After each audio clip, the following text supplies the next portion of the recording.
The test is in 4 parts: Part 1, Part 2, Part 3, and Part 4. Now look at Part 1. Part 1. You will hear Kevin Brown asking for information about renting an apartment through an agency. First, you have some time to look at questions 1 to 5.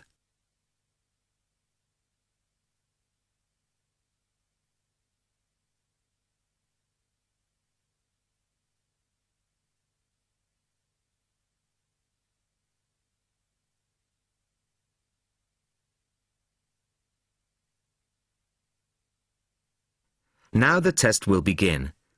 You should answer the questions as you listen, as you will not hear the recording a second time. Listen carefully to the first part of the conversation and answer questions 1 to 5.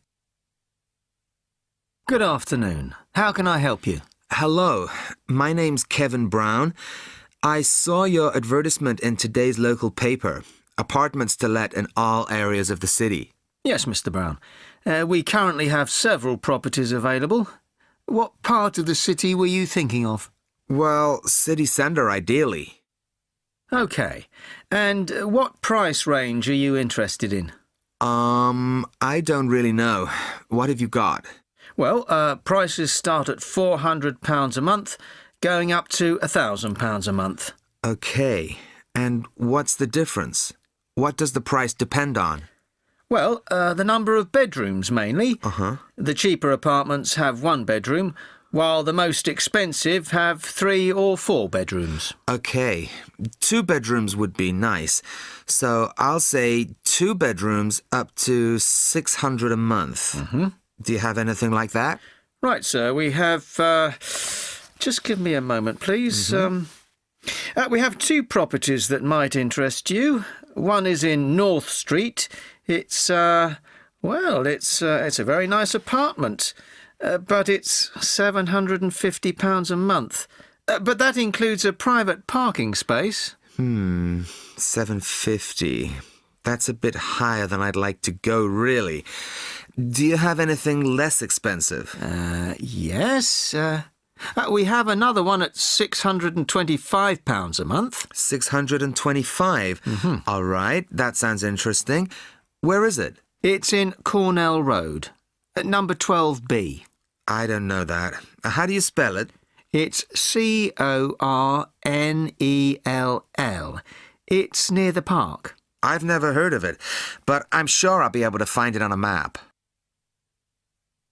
Before you hear the rest of the conversation, you have some time to look at questions 6 to 10.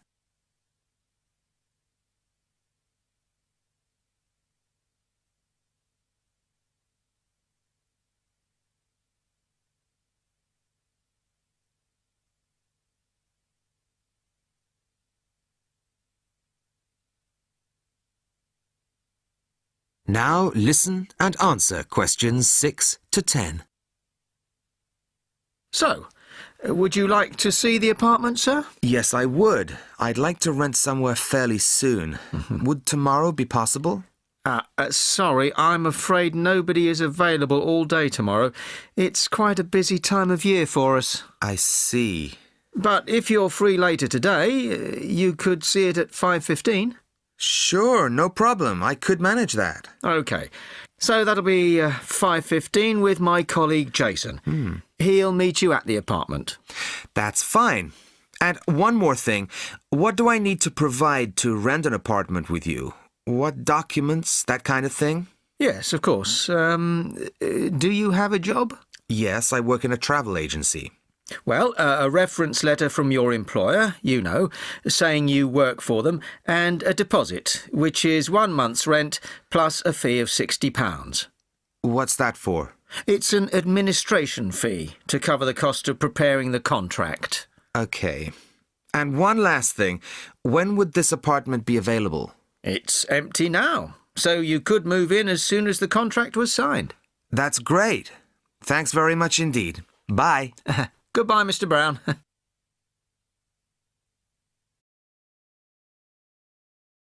That is the end of Part 1.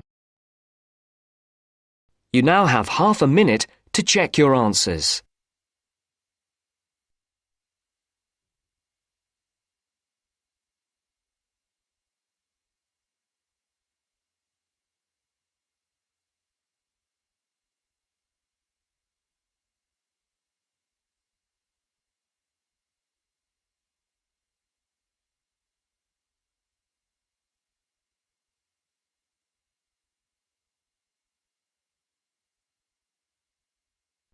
Now turns to Part 2. Part 2. You will hear a conversation between a senior librarian and a woman interested in working at the library. First, you have some time to look at questions 11 to 17.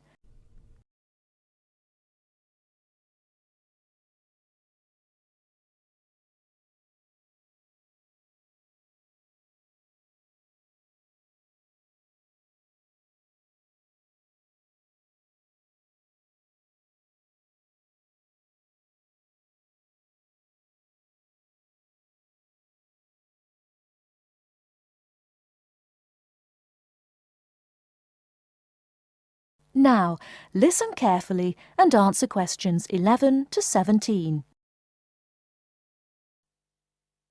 I'm interested in doing some work for the library. Are you the person to speak to? Yes. Right. Well, what sort of work are you interested in? Well, I've just come to live here in Australia. I don't want a full-time job until my children have settled down, but I really need to get out of the house a bit. And I heard you need voluntary workers for various projects. Right. But I don't know if I have the right skills. Well, we do provide training. Oh!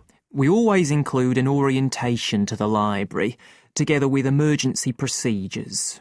That's fire regulations, emergency exits, first aid so you can cope with accidents or sudden illness.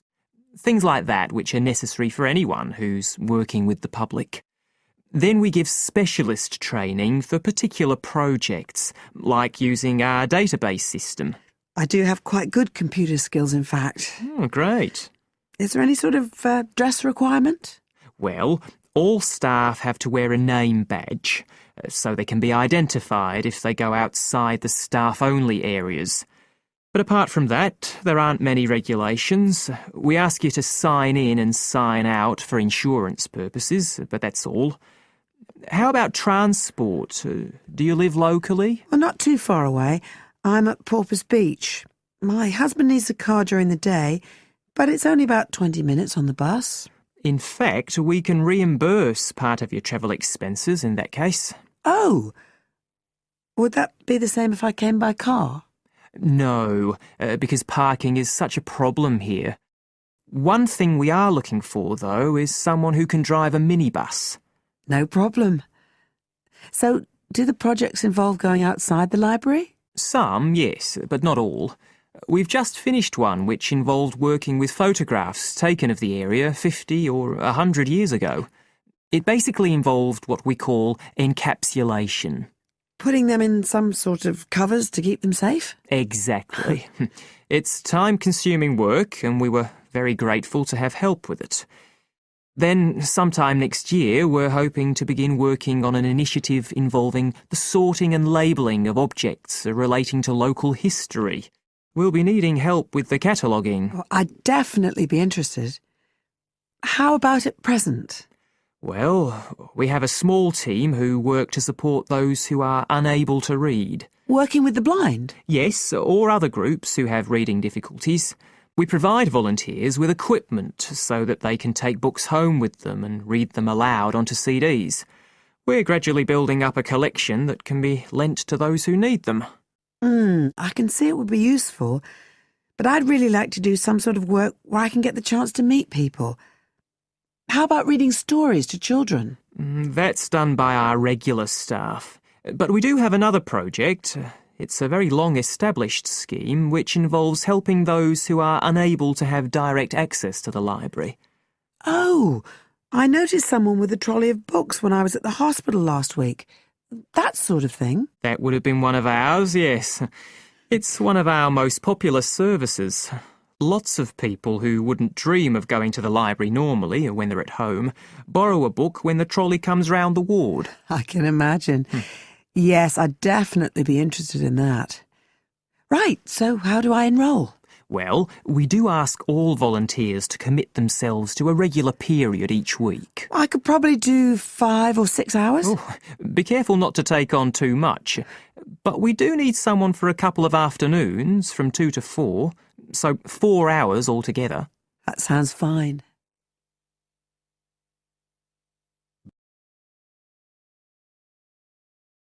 Before you hear the rest of the talk, you have some time to look at questions 18 to 20.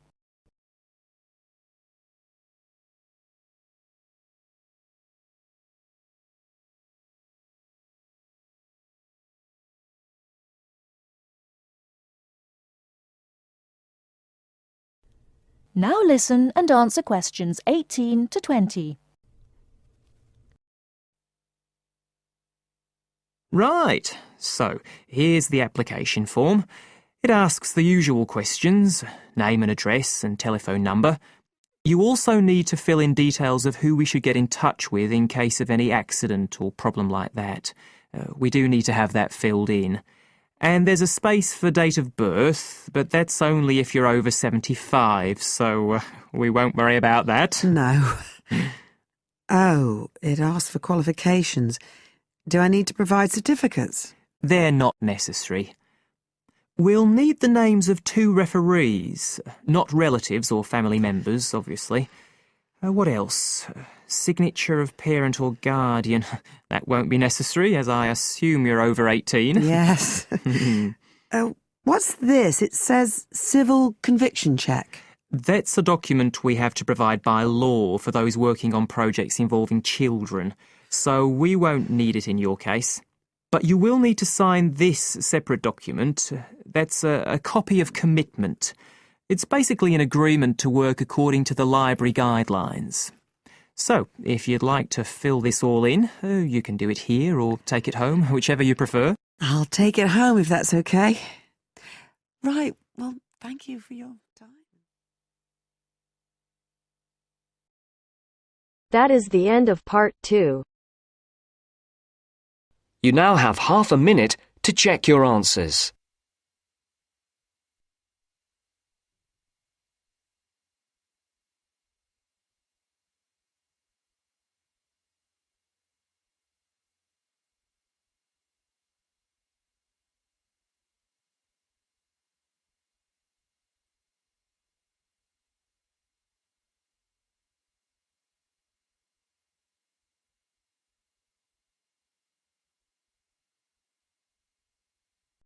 Now turns to part 3. Part 3. John has applied to train as a teacher and is being interviewed. In this stage of the interviewer will discuss John's previous studies and work experiences. First, you have some time to look at questions 21 to 25.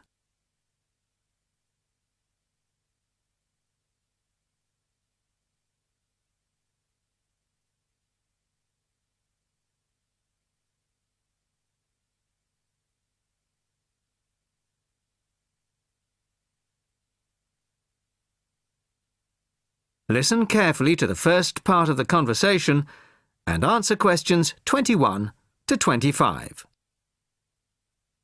Hello, come in and take a seat. You are John Evans? Yes, I am. Well, as I'm sure you're aware, the purpose of this part of the interview is to go over your CV and talk a little further about your previous studies and experiences. Yes. So, your first degree was in French, of course? Yes, with a minor in film studies. An interesting combination. Mostly French films, presumably? Well, European cinema in general, but with a bias towards French cinema. Ah, and your degree took 4 years? Yes.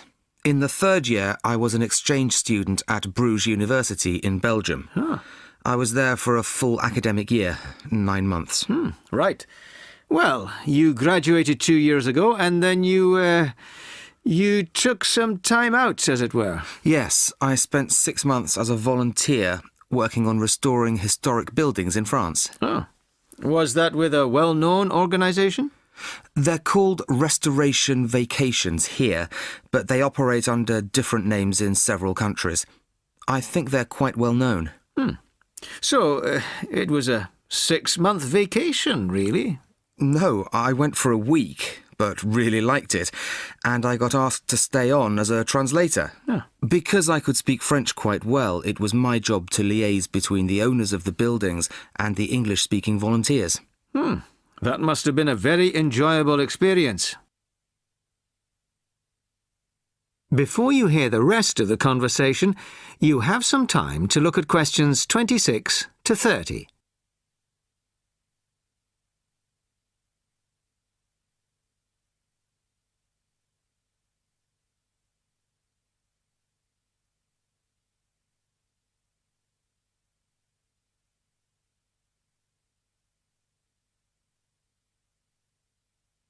Now listen and answer questions 26 to 30.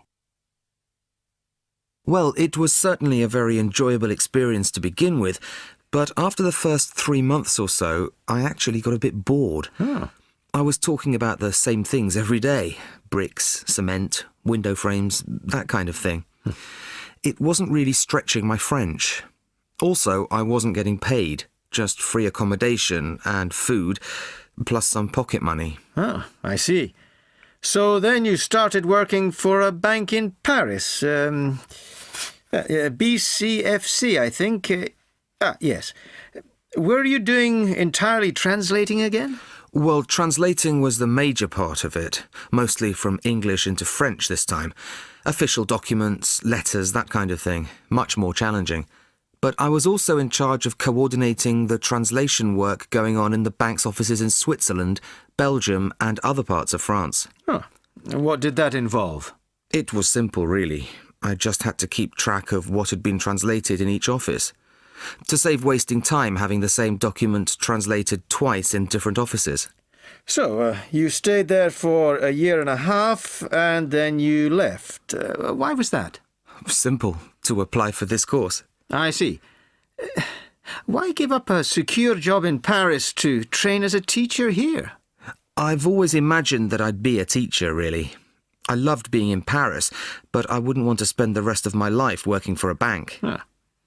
Do you think your experiences in France will help you as a teacher of French? It certainly helped my French, and my experiences certainly gave me a much better understanding of French culture. Although that may not be of enormous use when it comes to standing up in front of a class of British 13-year-olds. Perhaps not. Thank you very much. The next stage of the interview will be conducted by my colleague in room 207. That is the end of part 3. You now have half a minute to check your answers.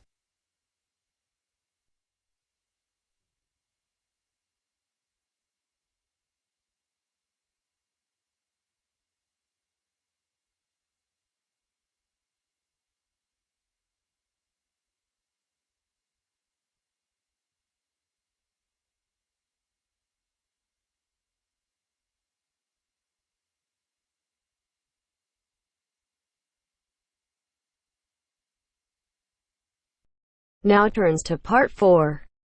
Part 4. You'll hear a talk on the subject of the urban landscape. First, you have some time to look at questions 31 to 40.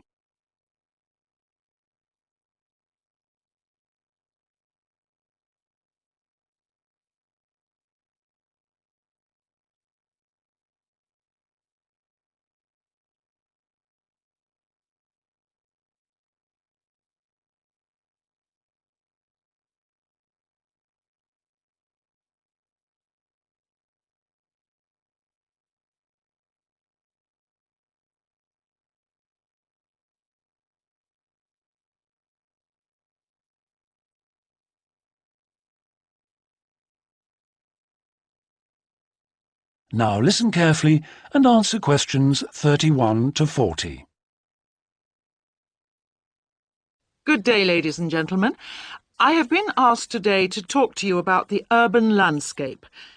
There are two major areas that I will focus on in my talk: how vegetation can have a significant effect on urban climate, and how we can better plan our cities using trees to provide a more comfortable environment for us to live in. Trees can have a significant impact on our cities. They can make a city as a whole a bit less windy, or a bit more windy if that's what you want. They can make it a bit cooler if it's a hot summer day in an Australian city, or they can make it a bit more humid if it's a dry inland city. On the local scale, that is in particular areas within the city, trees can make the local area more shady, cooler, more humid and much less windy. In fact, trees, and planting of various kinds, can be used to make city streets actually less dangerous in particular areas. How do trees do all that, you ask? Well, the main difference between a tree and a building is a tree has got an internal mechanism to keep the temperature regulated. It evaporates water through its leaves, and that means that the temperature of the leaves is never very far from our own body temperature. The temperature of a building surface on a hot sunny day can easily be 20 degrees more than our temperature. Trees, on the other hand, remain cooler than buildings because they sweat. This means that they can humidify the air and cool it, a property which can be exploited to improve the local climate.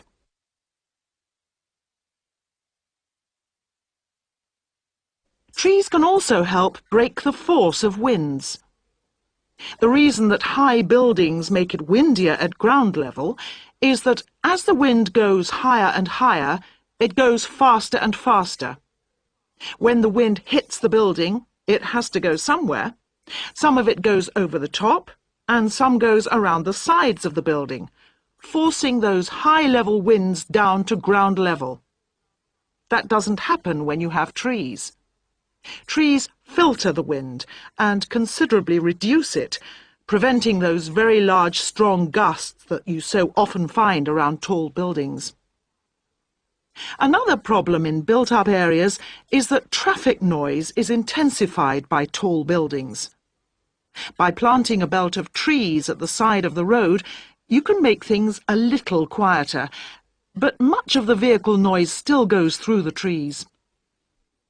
Trees can also help reduce the amount of noise in the surroundings, although the effect is not as large as people like to think.